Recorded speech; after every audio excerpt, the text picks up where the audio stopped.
السلام علیکم۔ Golden voice story میں خوش آمدید۔ آج کی اس ویڈیو میں میں آپ کو ایک معصوم لڑکی کا واقعہ سنانے جا رہا ہوں جس کو ایک ایسے گروہ نے سازش سے پھانسنے کی کوشش کی تھی جو لڑکیوں کی اسمگلنگ کرتے تھے۔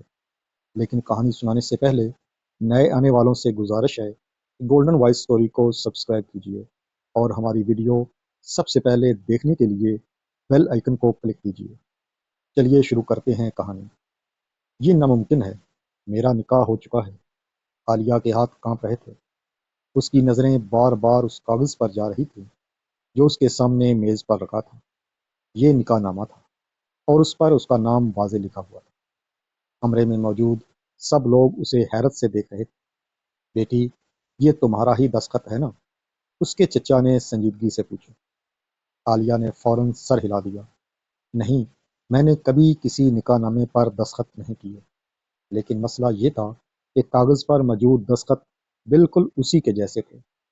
2 دن پہلے تک عالیہ کی زندگی بالکل معمول کے مطابق تھی۔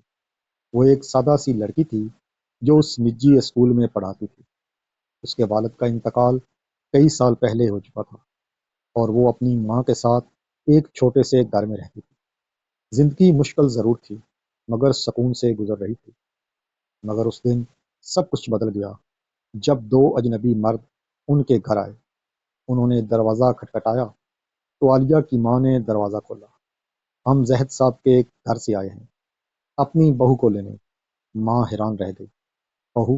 کون بہو؟ ایک آدمی نے مسکرا کر کہا، آپ کی بیٹی عالیہ۔ اس کا نکاح ہمارے صاحب کے بیٹے فہد سے ہو چکا ہے۔ یہ سن کر عالیہ کی ماں کے ہاتھ سے پانی کا گلاس گر گیا۔ یہ آپ کیا کہہ رہے ہیں؟ تب انہوں نے وہ نکاح نامہ دکھایا اور اسی لمحے عالیہ کی زندگی میں ایک ایسا طوفان داخل ہو گیا جس کا اس نے کبھی تصور بھی نہیں کیا تھا۔ عالیہ نے کاغذ کو بار بار دیکھا۔ اس میں اس کا نام، اس کے والد کا نام، حتیٰ کہ اس کے شناختی کارڈ نمبر بھی درج تھا۔ مگر سب سے حیران کن چیز دستخط ہے۔ وہ بالکل اسی کے جیسے لگ رہے تھے۔ عالیہ نے غصے سے کہا، یہ جھوٹ ہے، میں اس شخص آدمی کو جانتی تک نہیں۔ مگر وہ لوگ مطمئن نظر آ رہے تھے۔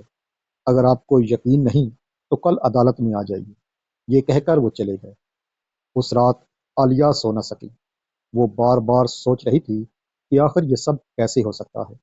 کیا کسی نے واقعی اس کے دستخط نقل کیے ہیں یا اس کے نام پر کوئی سازش ہو رہی ہے؟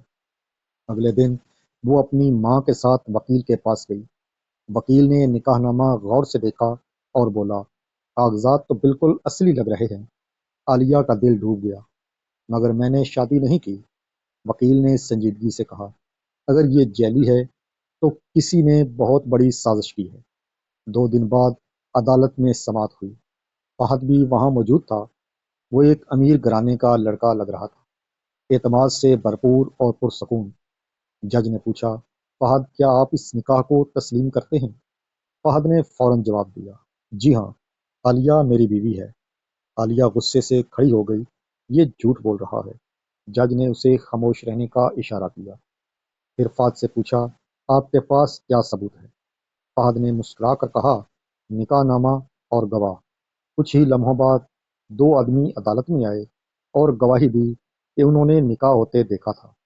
عالیہ کو ایسا لگا جیسے زمین اس کے قدموں تلے سے نکل رہی ہو۔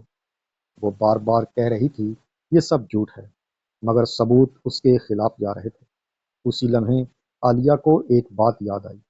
چند ماہ پہلے اس نے ایک بینک میں نوکری کے لیے فارم بھرا تھا۔ اس فارم پر اس نے کئی جگہ دستخط کیے تھے اور وہ فارم ایک شخص نے لیا تھا جس کا نام فہد تھا۔ عالیہ کی آنکھیں پھیل گئیں۔ جج صاحب، وہ اچانک بولی، مجھے کچھ یاد آیا ہے۔ عدالت میں خاموشی چھا گئی۔ عالیہ نے بتایا کہ کس طرح فہد نے نوکری کا جھانسا دے کر اس سے کئی کاغذات پر دستخط کروائے تھے۔ وکیل نے فوراً کہا، اگر ایسا ہے تو یہ دستخط دھوکے سے لیے گئے ہیں۔ عالیہ نے جب فہد کے فراڈ کا ذکر کیا تو فہد کے چہرے پر خوف کے بجائے ایک زہریلی مسکراہٹ ہو گئی۔ جج صاحب، یہ لڑکی جذباتی ہو کر کہانی سنا رہی ہے، فہد نے سکون سے کہا۔ جس بینک فارم کا یہ ذکر کر رہی ہے وہ تو کبھی جمع ہی نہیں ہوا۔ میرے پاس ایک ویڈیو ہے جو ثابت کرے گی کہ یہ نکاح زبردستی نہیں بلکہ باہمی رضامندی سے ہوا تھا۔ عدالت کے کمرے میں لگی اسکرین پر ایک دھندلی سی ویڈیو چلنے لگی۔ ویڈیو میں عالیہ ایک بند کمرے میں فہد کے ساتھ بیٹھی مسکرا کر اسی نکاح نامے پر دستخط کر رہی تھی۔ عالیہ کے پیروں تلے سے زمین نکل گئی۔ وہ خود کو ویڈیو میں دیکھ رہی تھی، مگر اسے یاد ہی نہیں تھا کہ یہ کب ہوا۔ عدالت نے فیصلہ فہد کے حق میں دے دیا اور عالیہ کو فہد کے ساتھ جانے کا حکم ملا۔ عالیہ کی ماں داڑھیں مار کر رونے لگی، مگر عالیہ پتھر کی مورت بن گئی۔ اس نے جان لیا تھا کہ یہ سب کاغذ کا ٹکڑا نہیں بلکہ ایک گہرا جال ہے۔ رات کو جب فہد کے عالی شان بنگلے میں پہنچی تو فہد نے اسے ایک کمرے میں بند کر دیا۔ تمہیں کیا لگا عالیہ، تم ایک معمولی اسکول ٹیچر ہو کر مجھ سے جیت جاؤ گی؟ وہ ویڈیو اے آئی سے بنائی گئی تھی اور تمہارے دستخط اس دن لیے گئے تھے جب تم بینک آئی تھی۔ عالیہ خاموش رہی۔ اس کی خاموشی میں ایک طوفان تھا۔ اگلی صبح پولیس فہد کے گھر کے دروازے پر تھی۔ فہد ہنسا، پولیس میرا کچھ نہیں بگاڑ سکتی، میرے پاس نکاح نامہ ہے۔ مگر اس بار پولیس کے ساتھ ایک فورنسک ٹیم اور بینک کا مینیجر بھی تھا۔ عالیہ نے رات بھر فہد کے کمرے کی تلاشی لی تھی اور اسے وہ اورنج فائل مل گئی تھی جس میں فہد نے ایسے درجنوں لڑکیوں کے اصل دستخط شدہ کاغذات اور ان کے شناختی کارڈز کی کاپیاں رکھی ہوئی تھیں۔ عالیہ نے خاموشی سے اپنے فون سے ان تمام کاغذات کی تصویریں بنائیں اور اپنے ایک دوست کو بھیج دیں جو ایک سائبر کرائم میں افیسر تھا۔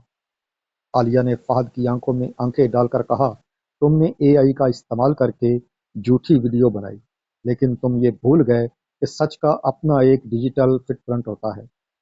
تم نے بینک کے جس کیمرے سے میری فوٹیج چرائی تھی اس کا اصل ریکارڈ اب پولیس کے پاس ہے۔ عدالت میں جب وہ فائل اور ڈیجیٹل ثبوت پیش ہوئے تو پتہ چلا کہ فہد کوئی امیر زادہ نہیں بلکہ ایک بین الاقوامی انسانی اسمگلنگ گروہ کا مورا تھا جو نکاح کے لبادے میں لڑکیوں کو بیرون ملک فروخت کرتا تھا۔ اس بار جب عالیہ عدالت سے باہر نکلی تو اس کے ہاتھ میں صرف انصاف کا کاغذ نہیں تھا بلکہ اس نے ان 20 لڑکیوں کو بھی آزاد کروا لیا تھا جو فہد کی وجہ سے قید تھیں۔ عالیہ کی ماں نے اسے گلے لگایا تو عالیہ نے دھیمے لہجے میں کہا، ماں، سچ صرف سامنے نہیں آتا، اسے لڑ کر سامنے لانا پڑتا ہے۔ اگر آپ کو ہماری کہانی اچھی لگی تو گولڈن وائس سٹوری کو سبسکرائب کیجیے اور ہماری ویڈیو سب سے پہلے دیکھنے کے لیے بیل آئیکن کو کلک کیجیے، اور ہاں، کمنٹس میں اپنی رائے کا اظہار کرنا مت بھولیے گا۔ اگلی ویڈیو تک کے لیے اپنے میزبان کو اجازت دیں۔ اللہ حافظ۔